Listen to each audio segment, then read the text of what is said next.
Bonjour Monsieur Gollnisch, Bonjour. vous êtes de retour depuis quelques jours d'un voyage officiel au Japon. Est-ce que vous pouvez nous en dire un petit peu plus? Oui, j'étais avec la délégation du Parlement européen qui est spécialisée dans les relations avec ce pays et nous étions invités, quelques parlementaires européens, au Parlement japonais pour la discussion de traités de libre-échange dont je ne suis d'ailleurs pas nécessairement un chaud partisan. J'ai constaté d'ailleurs qu'il y avait également un mouvement de résistance au Japon contre les excès du mondialisme économique. Je dois dire que je connais le personnel politique japonais bien maintenant. Je suis l'un des plus anciens dans ces relations, aussi bien de la majorité que de l'opposition.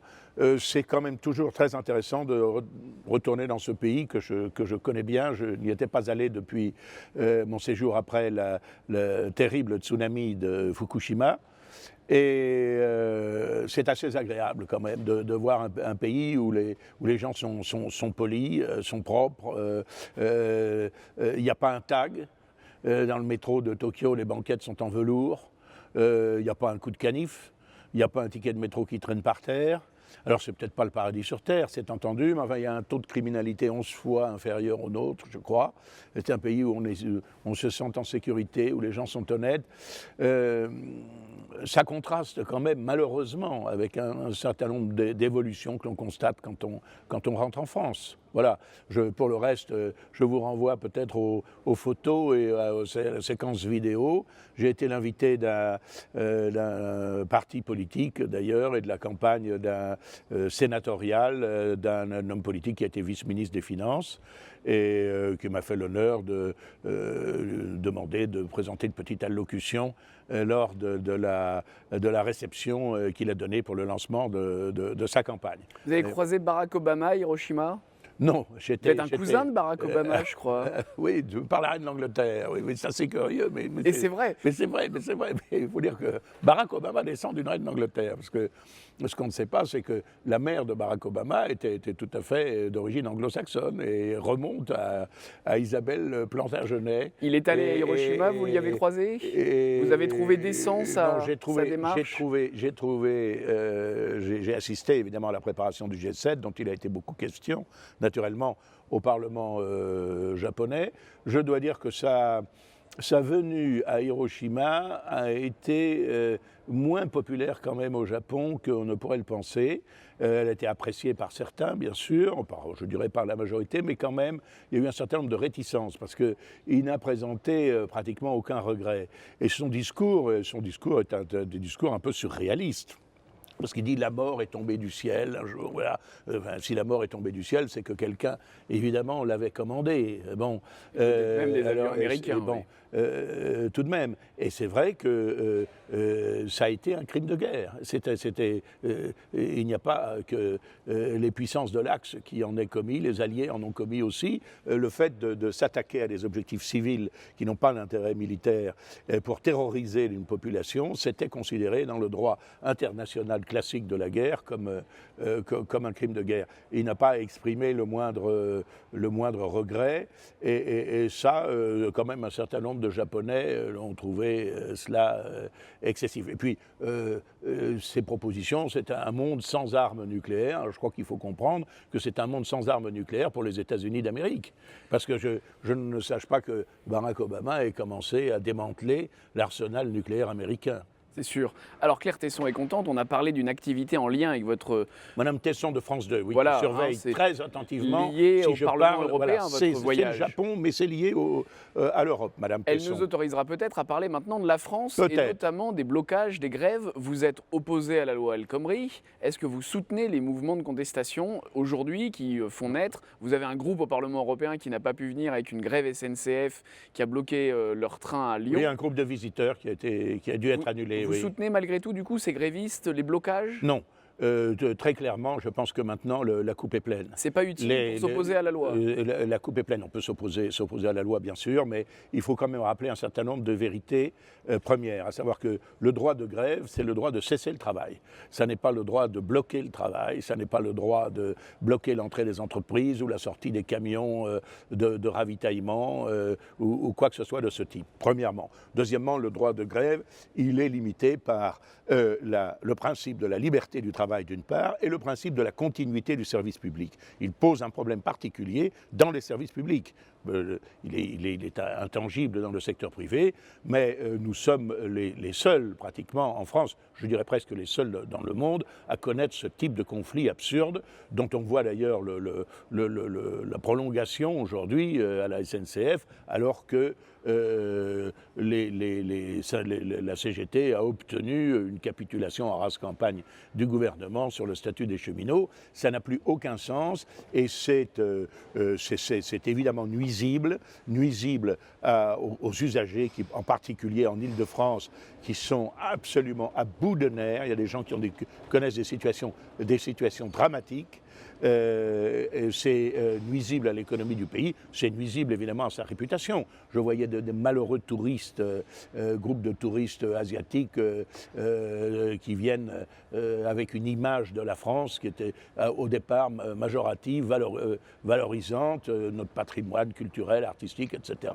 et qui erraient dans les gares parce que leur train était annulé. Enfin, ça doit cesser. Voilà, en revanche, c'est pas nuisible à votre collègue parlementaire européen, Jean-Luc Mélenchon, qui a lancé sa campagne présidentielle à Paris face à une foule d'insoumis, comme il le dit lui-même.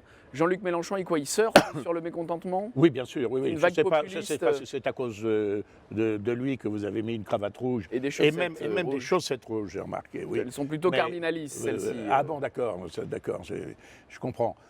J'en parlerai à la Curie Vatican, où j'ai quelques entrées. Mais Jean-Luc Mélenchon. Jean-Luc Mélenchon est un homme politique d'extrême gauche. Il surfe évidemment sur le mécontentement populaire. Il essaie de le récupérer. Il essaie de récupérer les débris de l'extrême gauche française, trotskiste, communiste, écologiste, issu majoritairement de cette extrême gauche. Il faut savoir que cette extrême gauche, elle est internationaliste et par conséquent, elle n'apportera pas une solution aux problèmes des Français. Mais alors, solution en revanche pour les inondations, et on a déploré, je crois, 4 morts, des situations assez dramatiques. Est-ce que tout a été fait dans le cadre des inondations pour éviter les drames? Soyons honnêtes, on ne peut pas rendre le gouvernement responsable des intempéries, c'est évident. Et je crois que les services publics ont fait absolument le maximum de ce qu'il était possible de faire. Par conséquent, je n'attaquerai pas les autorités là-dessus. On peut quand même déplorer que, alors qu'il a été constitué un certain nombre de réservoirs pour amortir les crues, ceux-ci aient été pleins à 90% au début des pluies torrentielles. Pourquoi? Parce qu'on avait stocké l'eau pendant l'hiver, en pensant qu'on allait devoir faire face à une période plus ou moins de sécheresse et qu'à ce moment-là, on viderait les réservoirs. Bon, du coup, ces réservoirs n'ont servi rigoureusement à rien. Non, le seul problème que moi je poserais sur le plan politique, ou ce qui me paraît assez scandaleux et qui arrive plus fréquemment qu'on ne croit, c'est qu'on laisse des gens s'engager sur des autoroutes impraticables, et en particulier sur l'A10. Je crois qu'il y a une enquête nécessaire. Ça arrive souvent également lorsqu'il y a 5 ou 10 cm de neige. En hiver, ce qui n'est pas quand même un fait exceptionnel, qu'on laisse des véhicules s'engager alors qu'il n'y a pas de chasse-neige et ils se retrouvent coincés dans le Morvan. Ça m'est arrivé personnellement d'ailleurs. C'est assez compliqué quand même. Enfin, à quel moment est-ce que vous passez? Je crois qu'on doit... Il y a un curseur à placer. Oui, il y a un curseur à placer. Quand il y a un risque que l'autoroute devienne impraticable, il faut la fermer et évidemment dévier, prévenir les automobilistes par tous les moyens, la radio, 107 MHz, etc. Bon, et puis, ça n'a pas été fait. Apparemment non, puisqu'il y a eu des centaines de véhicules et de gens qui ont été coincés, et parfois coincés pendant des heures, et même plus de 10 heures sur cette autoroute. Et ça, je crois que ça nécessite une enquête sur l'accomplissement par les concessionnaires de leurs obligations. Le gouvernement prépare la loi Sapin 2 et notamment souhaite encadrer le salaire des grands patrons. On l'a vu avec l'affaire et peut-être que vous nous en parlerez, Carlos Ghosn. A priori, le souhait du gouvernement, c'est que l'Assemblée générale des actionnaires soit prioritaire ou en tout cas soit réellement celle qui décide de la rémunération des grands patrons, de manière concurrentielle, j'allais dire, avec le conseil d'administration qui jusque-là, qui réunit les plus gros actionnaires, ceux qui ont l'intérêt, je crois, aux grosses rémunérations. C'est une bonne évolution que Michel Sapin envisage? Un certain nombre de sociétés du CAC 40 ont les administrateurs qui se cooptent mutuellement et qui s'octroient des revenus faramineux. moi qui ai toujours été en faveur de la liberté du commerce et de l'industrie, je suis véritablement scandalisé. Monsieur Ghosn est certainement un homme d'affaires efficace, mais il peut s'en trouver d'autres. Et est-ce que cela justifie qu'il empoche 1 million d'euros par mois ? Ça devient absolument déraisonnable. Je crois que là, on a un capitalisme débridé qui n'est pas la libre entreprise, qui n'est pas celui de gens qui font fortune parce qu'ils ont créé une entreprise. Ils ne prennent pas de risque, ces patrons-là ? Non, non, ils ne prennent pas de risque, non, non. Ils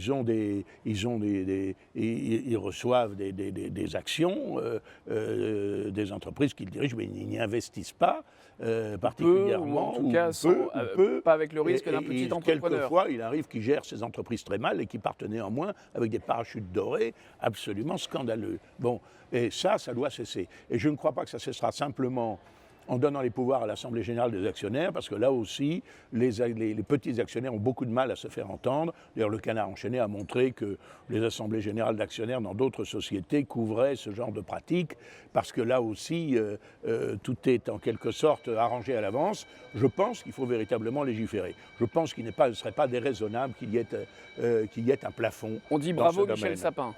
Non, parce que cette loi comporte toutes sortes d'autres dispositions qui sont parfaitement inutiles et superfétatoires. Alors, soi-disant, on dit que M. Sapin va lutter contre la corruption, il est bien temps.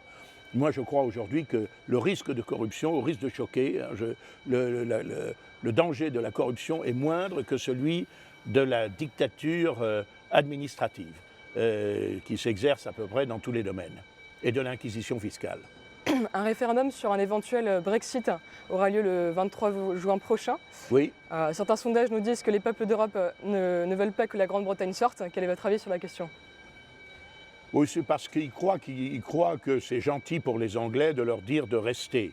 Moi, je veux être gentil pour les Anglais et je leur dis...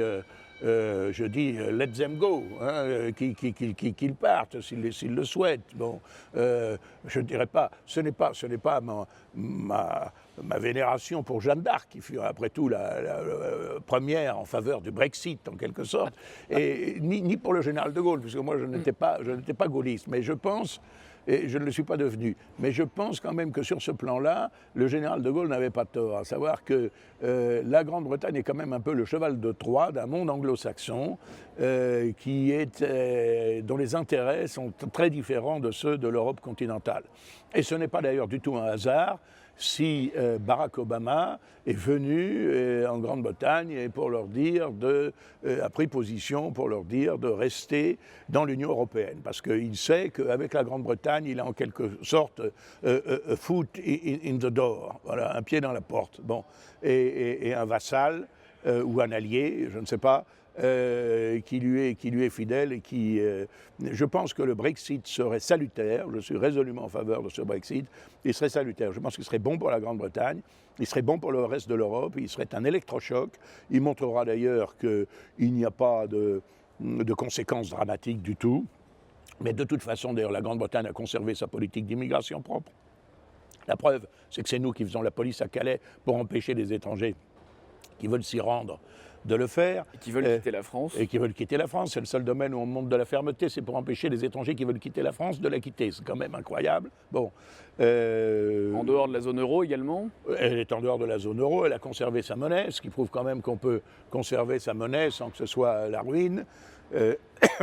Par conséquent, qu'elle soit dedans ou qu'elle soit dehors, après tout, ça ne changerait pas énormément de choses en ce qui la concerne, mais ça changerait beaucoup parce que je pense qu'ici, dans l'Union européenne, ça serait un électrochoc et un électrochoc salutaire. Vous parliez football, et si vous me pardonnez le jeu de mots peut-être plutôt, c'est le gaullisme aujourd'hui.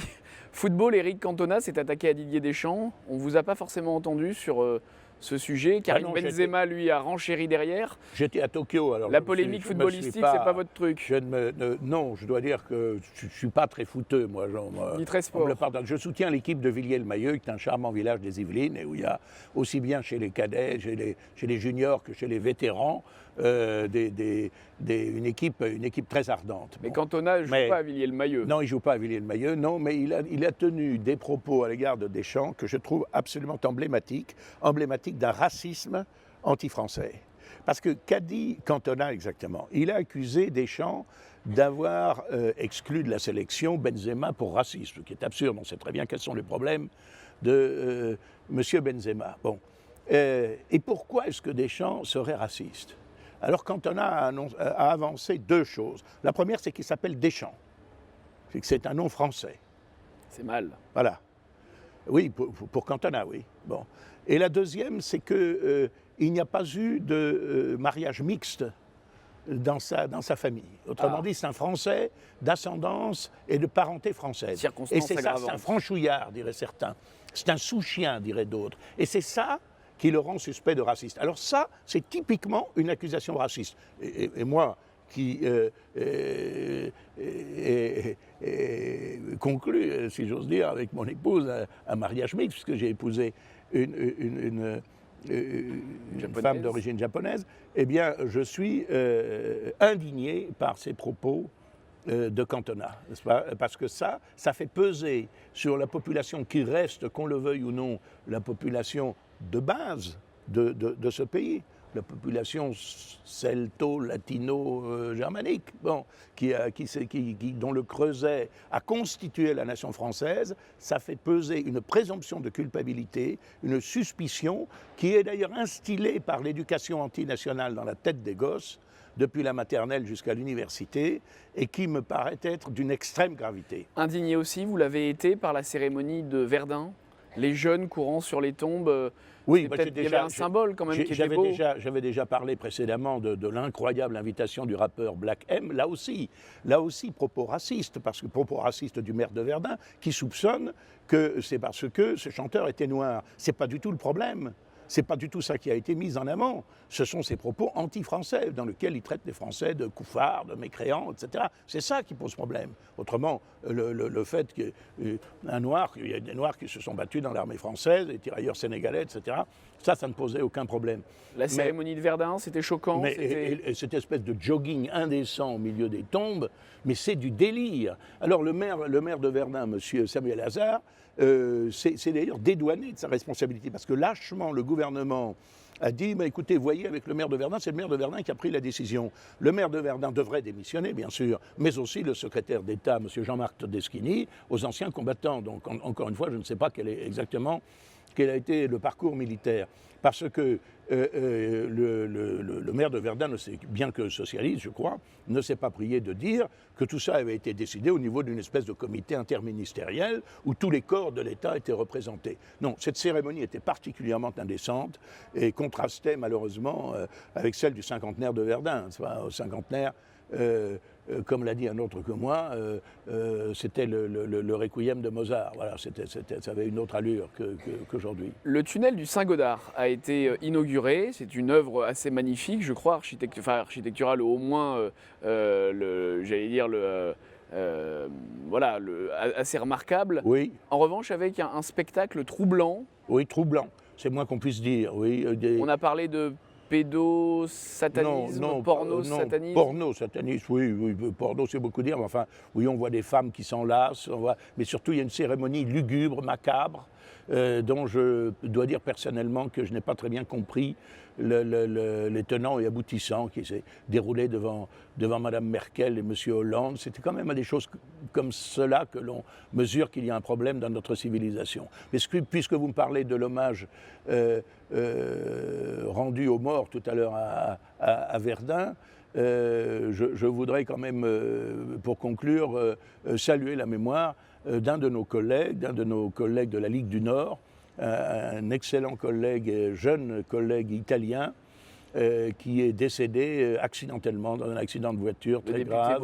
Le député Gianluca Buonanno, qui a été ici un garçon particulièrement pugnace d'ailleurs, s'attirant même les sanctions du président Schulz, lequel a eu quand même l'élégance de prononcer un éloge mérité de ce militant qui n'avait pas oublié que d'être parlementaire, ça ne dispense pas de rester militant. Quelques cours remarquables, remarqués. Oui. de là où Oui. il est, on espère qu'il soutiendra l'œuvre de Absolument, restauration absolument. Et on adresse des nations européennes. nos sincères condoléances, évidemment, à sa famille. Il laisse un orphelin de 2 orphelins, je crois, dont un fils de 14 ans, une femme, une épouse qui était très grièvement blessée, et également dans cet accident, et évidemment à tous ses amis politiques. On dit ciao alors? Oui.